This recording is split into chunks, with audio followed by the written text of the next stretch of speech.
It's 2018, a Thursday night in Dipolog, a city on the southern island of Mindanao, the Philippines. A birthday party is winding down. Drinks are flowing, neighbors are laughing, and at some point, someone turns on the karaoke machine. 28-year-old Rolando Cañeso cues up his song. He picks My Way. He has the microphone. He's about to sing. And then his 61-year-old neighbor, Jose Bosmion Jr., reaches over and grabs the mic right out of his hands. We don't know exactly why. Maybe Bosmion wanted to sing it himself. Maybe he wanted to stop Cañeso from singing it. The two were not enemies. They were neighbors at a birthday celebration, drinking together. A fist fight broke out. Other guests pulled them apart. Everyone probably thought that was the end of it. Night over, move on. It was not over. Cañeso picked up a knife and stabbed Bosmion in the chest. Jose Bosmion Jr. was rushed to the Zamboanga del Norte Medical Center, but was declared dead on arrival. But here's the thing, that wasn't the first time someone died over this song. By the time that knife was pulled in 2018, it had happened so many times across the Philippines that journalists had a specific name for it. Today, we will be covering the My Way killings.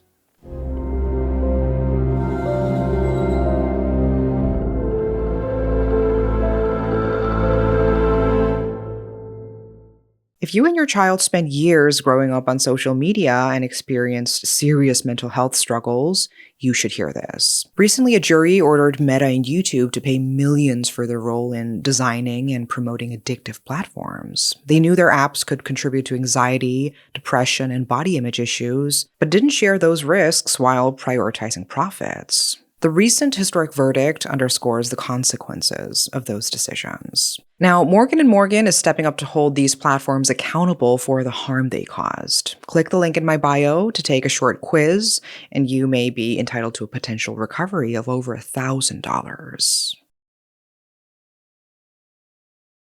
Frank Sinatra's 1969 ballad, the one played at funerals and retirement parties and weddings all over the world, is, in the Philippines, one of the most dangerous songs you can choose to sing in public, and nobody has ever been able to fully explain why.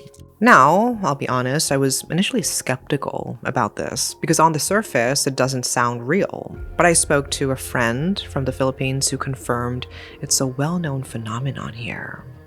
We can't sing My Way in public there, she said. People have brawled over it and lives have been lost.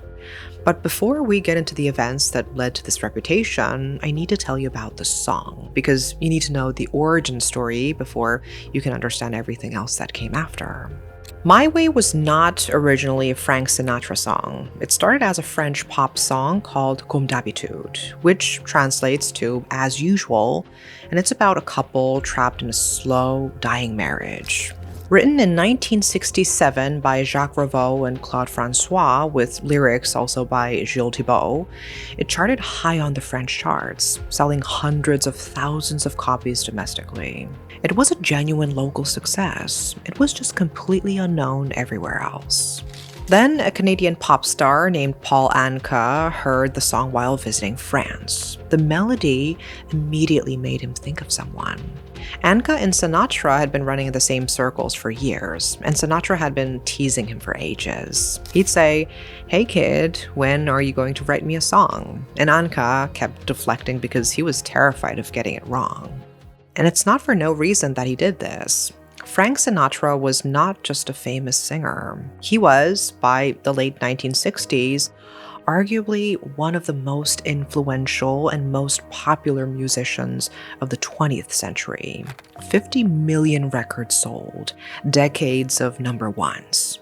The Rat Pack, a voice so distinctive that music critics ran out of ways to describe it. He had been performing since the 1940s, had survived the rise of rock and roll when it wiped out almost every other crooner of his generation, and had come back bigger each time. He didn't just record songs, he turned them into definitive hits that no one else dared touch. When Sinatra recorded your song, it wasn't a cover, it was a coronation. And if he recorded it and it flopped, or worse, if it felt wrong for him, that was on you. That was your failure, attached to his name forever.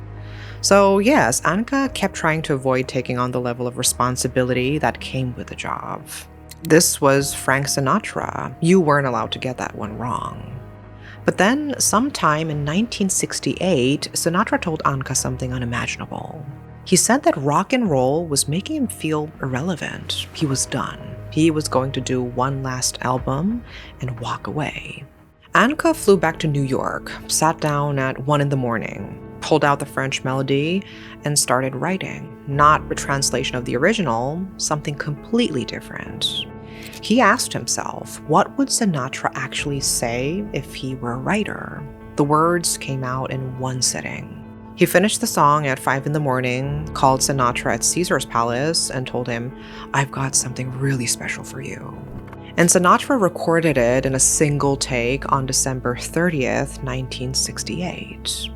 The song itself is a first-person declaration from a man looking back on his life and owning every single decision he made. The regrets, the scars, all of it without apology, saying, "I did it my way." It's defiant. It's unapologetic. It is the anthem of someone who will absolutely not be told they were wrong. Sinatra himself reportedly couldn't stand the song by the end. His daughter Tina later said he'd always thought that the song was too self-serving and self-indulgent, that it stuck to him like something he couldn't get it off his shoe. But regardless of what Sinatra himself felt, it became an enduring hit that still resonates with people to this day. It's certainly a classic song in the West, but in the Philippines, the song became something sacred, and then in a way no one could possibly have predicted, it became something to die over. It's not just the song itself, it's also related to the prevalence and importance of karaoke in the Philippines. They don't even call it karaoke there. They call it videoke, a local version with a built-in scoring system that rates your performance out of 100. And it's everywhere. Graduation parties, weddings, Christmas events, wakes, yes, literally at funerals. You are not at a Filipino gathering without a videoke machine in the room somewhere. In 2007, the average daily wage for a working-class Filipino was around $2. One song on a videoke machine cost 5 Philippine pesos, less than 11 cents. It was one of the cheapest forms of escape there was. Also, there's a code of conduct in these karaoke bars. There are unwritten rules, but they're vigorously enforced. You don't laugh at performers. You don't grab the mic out of someone's hands. You don't repeat a song that's already been performed. And in working class bars where men are drinking after working long shifts, enforcing these rules can turn violent fast.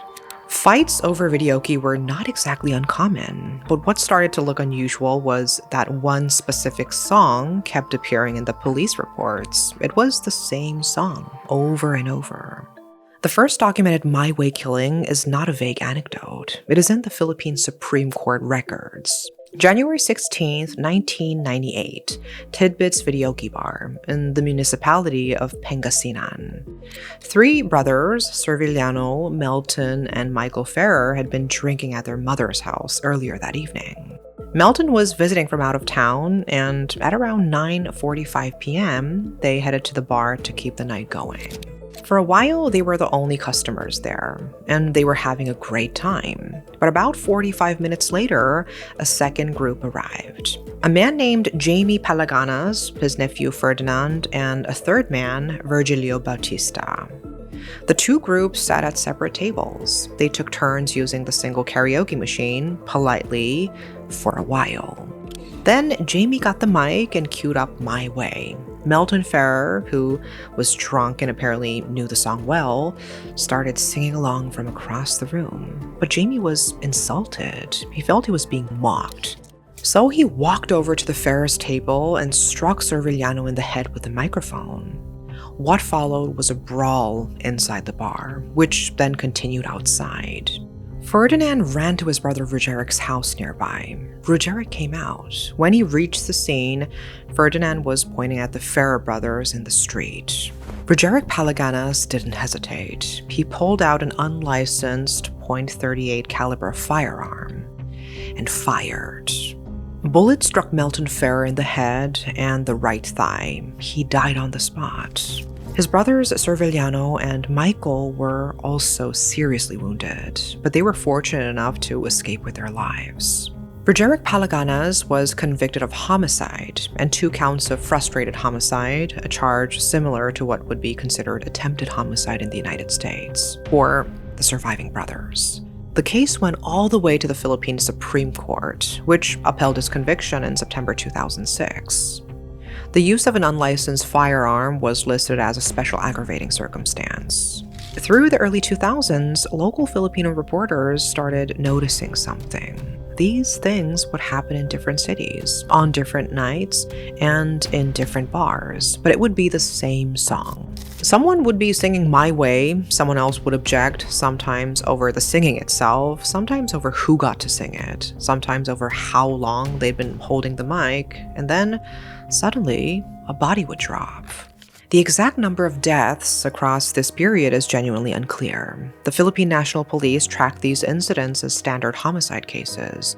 They didn't log them together as a unique category of death, so there's no official tally. Estimates based on media reports and court records suggest there was at least a dozen such incidents between 1998 and 2018. The New York Times, in a 2010 article, put the number at least 6 as of the time of publishing. Some cases were reported, some cases weren't. Some made it to court, some didn't. But news editors had noticed enough of a pattern to name these events the My Way killings. And then came 2007, and the case that turned a confusing domestic phenomenon into international news. Rizal Province, just east of Metro Manila. On the night of May 29, 2007, a 29-year-old man named Romy Baligula walked into a karaoke bar with some friends.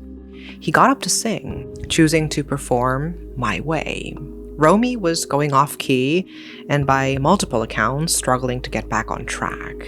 And somewhere in that bar, a 43-year-old security guard named Robilito Ortega was listening. Ortega was literally employed there to keep the peace, and he was carrying his service weapon, a loaded .38 caliber pistol. According to the Philippine Star's report, citing Senior Superintendent Felipe Rojas, Ortega had approached Romy's group earlier in the evening and shaken hands with each of them. The police even claimed he had been dancing to the song at some point during the night, so what happened becomes even more confusing. As the song progressed, Ortega told Romy he was off-key. He told him to stop, but Romy kept on singing, and so Ortega pulled out his service firearm and shot Romy Baligula right in the chest. Romy Baligula died instantly. Ortega was immediately detained by an off-duty police officer who happened to be present, and was arrested and charged. With that, the My Way killings had an international audience. And the Philippines had an uncomfortable question to answer. Why this song specifically? The theories fall into a few categories. The first is basically it might be just numbers. My Way is one of the most popular songs in Filipino videoke culture. If you're tracking violent incidents at karaoke bars and looking for which songs overlap, you are almost certainly going to keep landing on the song that everyone is constantly singing. A coincidence, not a curse. It's certainly a logical explanation, but there is also a key flaw to the argument. There are plenty of other songs that are equally popular in Filipino videoke bars, and yet those songs don't come with a body count. The second theory is about the lyrics. Butch Albarracin, who found a Manila singing school called Center for Pop, put it this way in a 2010 New York Times interview. The lyrics evoke feelings of pride and arrogance in the singer, as if you're somebody when you're really nobody. It covers up your failures. That's why it leads to fights. This could be a valid explanation. I faced it all, and I stood tall, and I did it my way. For someone standing at a mic in a working class bar, singing a song that is literally declaring them unconquerable and then having someone across the room tell them publicly that they're doing it wrong, the damage to their pride could be significant. The song is also just structurally activating. It builds and builds and then explodes into that final note. It is designed to make the person singing it feel powerful, and then someone walks up and punctures that. The third theory, which nobody says plainly but everyone sort of understands, is that the song is almost beside the point. A journalist named Norimitsu Onishi, who broke the story to Western audiences, framed it carefully. The killings might simply be a product of the Philippines' broader cultural violence, machismo, and drinking. Men, alcohol, bruised pride, and weapons in close proximity. The song is the fuse, not the bomb. Not everyone agreed. CUNY Distinguished Professor of English and Journalism, Eric Alterman, wrote a sharp critique of Onishi's piece, pointing out that it had no verified witness accounts or police reports to actually back up the numbers. He wrote, "You can make up as much stuff as you want as long as nobody in power has a reason to object." Which is a fair challenge. The exact death toll was never formally confirmed. It had taken on the quality of an urban legend as much as a documented crime pattern. But a documented Supreme Court case exists. Documented arrests exist. Documented charges exist. The pattern was real enough for bars to start quietly pulling the song from their machines in Manila, even if nobody could agree on exactly why. But it wasn't removed from all machines. In December 2017, a neighborhood ward chairman in Tondo, Manila, was at a Christmas party when he decided to sing My Way. Some accounts say he even made a joke about the song's reputation before taking the mic. He acknowledged the curse and sang it anyway. Minutes later, two men on a motorcycle pulled up outside. The chairman was shot dead on the spot. His aide was critically wounded. Investigators suspected the motive had nothing to do with karaoke at all, that the chairman may have been targeted by people connected to the local drug trade, who used the party as their access point. Others who knew him insisted the killing was politically motivated. Neither version has ever been conclusively established. Was My Way involved? Technically, yes. Was it the reason for his murder? Almost certainly not. But it didn't matter. The story spread, because at this point, the song had a mythology attached to it, and every new death fed that mythology. Then came the birthday party in Dipolog City, the one you heard about at the start. As of the most recent available records, this is the last known My Way killing. And I want to be clear, the Philippines is not alone in this. Karaoke rage is a documented phenomenon. In August 2007, a woman in Seattle attacked a man for repeatedly singing Coldplay's Yellow and refusing to stop. In March 2008, a man named Winas Chumkamnerd in Thailand shot 8 people dead, including his own brother-in-law, after months of what he described as unbearable noise from his neighbors' karaoke parties. He had warned them repeatedly. When they wouldn't stop, he came back with a gun. He told reporters he had given them plenty of notice. In December 2008, a man in Malaysia was stabbed to death at a bar for hogging the microphone. In August 2012, a fight at a karaoke bar in China ended with a man killing 2 relatives with a meat cleaver. In July 2013, an American tourist was stabbed to death in Krabi, Thailand, for refusing to stop singing with a live band. It seems that the specific combination of public performance, alcohol, pride, and an audience activates something in people that everyday conflict doesn't. And when there's a weapon nearby, it ends badly. Romy Baligula was 29 years old. He walked into a bar in San Mateo on a Tuesday night and picked up a microphone. He chose a song. He wanted to feel like something for 3.5 minutes, like he had done it on his own terms. And a man with a gun decided he hadn't earned that. And as we heard, he's just one of those affected by the song. Sinatra hated it by the end. In the Philippines, people died singing this song. Whether that makes it the most powerful song ever written or the most dangerous one, we will probably never know for sure. So, what do you think about the My Way killings? Let me know your thoughts in the comments, and that is all for today. Thanks for watching.